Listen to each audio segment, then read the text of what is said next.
guys গৰাকী মই জনালো সকলোকে ইয়া মই কি কৰিছো চাও ঘৰ মুছিছো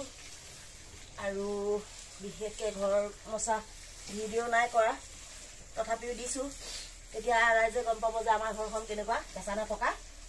আৰু পকা এই কাৰণে কৰা নাই জানেনে কেলে কৰা নাই স্বাস্থ্যটো এনেদৰে কটাই থাকিবলৈ বেলেগ কাম নাইকিয়া হৈছে আৰু এনেদৰে উদ্ভৱ কৰি যদি আমি মছা কুচা কৰো ঘৰদাৰ আমাৰ স্বাস্থ্যটো অকমান ভালে থাকিব যেহেতু আমাৰ খেতি বাতি নাই পথাৰলৈ যাবলৈ বা গৰু গাড়ী নাই তেনেকে লৈ যাবই থাকিবলৈ আৰু যদি আমাৰ এনেদৰে এক্সাৰসাইজ বিলাক কৰি থকা নহয় তেতিয়া হলে আমাৰ স্বাস্থ্যৰ বহুত অৱনতি ঘটিব পাৰে সেইবাবে মই মাজে মাজে এনেদৰে অকনমান পাছফালৰ সাইডত মছু আৰু এই মছা ভিডিও আগতে কোনো দিন দিয়া নাই মই আজিহে দিছো কাৰণ অকনমান আপোনালোককো দেখুৱাই দিও সেই কাৰণে কেঁচা ঘৰ অকনমান ৰাখি মানুহে এনেদৰে মছা কুচা কৰিব লাগে যেহেতু গোবৰ আৰু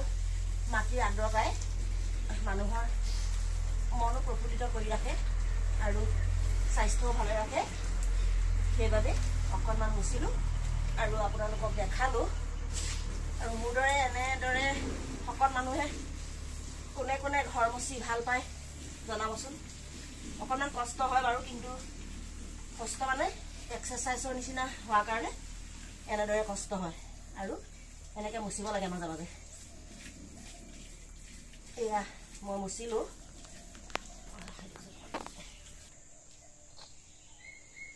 এয়া মাটি আনিছো বহুত দূৰৰ পৰা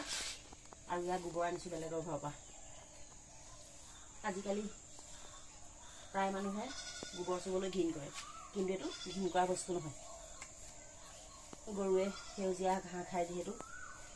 এইখিনি গোবৰ আমাৰ উপকাৰী বস্তু আৰু সেইবাবে এনেদৰে গোবৰ মাটিৰ লগত মিক্স কৰি মচিছো